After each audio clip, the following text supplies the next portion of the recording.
Opening, the archetype and the red flag.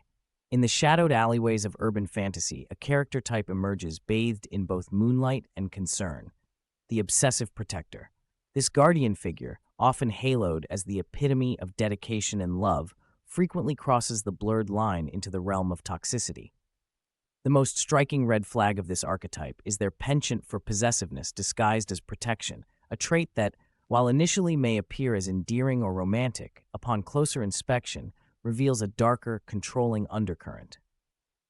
Psychological analysis of the behavior.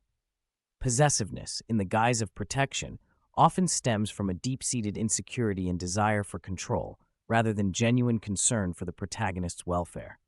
Psychologically, this behavior is indicative of an anxious attachment style, where the protector fears abandonment and compensates through controlling measures. This obsession with control and surveillance masquerades as love, but in reality, it undermines the autonomy of the protagonist, binding them in a suffocating embrace that is romanticized as protection. Examples from popular books. A quintessential example is found in the character of Alexander from Moonlit Shadows, who justifies reading protagonist Lena's texts and dictating who she can associate with, under the pretense of keeping her safe from supernatural threats. Another instance is seen in Darkness Beckons, where Elric, a centuries-old vampire, uses his powers to monitor Serena's movements, isolating her from her family under the guise of protecting her from vampire hunters. Both characters, Alexander and Elric, articulate their actions with phrases like, "It's for your own good," or "I'm doing this because I love you," yet their actions speak of control, not care. Why it matters. Real-world implications of this behavior. The romanticization of such obsessive protectors carries troubling implications for real-world relationships.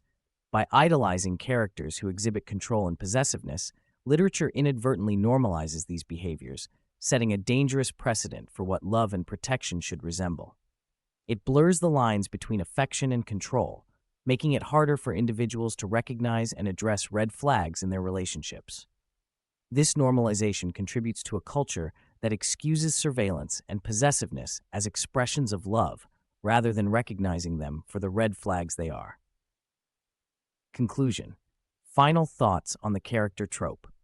The archetype of the obsessive protector, with its inherent toxicity masked as devotion, reflects a disturbing trend in urban fantasy that merits a critical examination. While the allure of a guardian figure is undeniable, it is crucial to discern where protection ends and control begins. This analysis not only sheds light on the psychological underpinnings of such characters, but also underscores the importance of autonomy and mutual respect in relationships, both fictional and real. By challenging the romanticization of the obsessive protector, we can advocate for a narrative that celebrates healthy dynamics founded on trust and respect. As readers and creators, the question then becomes, how can we reimagine the guardian figure in a way that preserves the essence of protection without veering into the shadow of control? Character psychology is fascinating, and sometimes our favorite characters exhibit behaviors we'd never tolerate in real life. What do you think about this analysis? Are there other characters with red flags I should cover? Let me know in the comments. Your suggestions help shape future videos.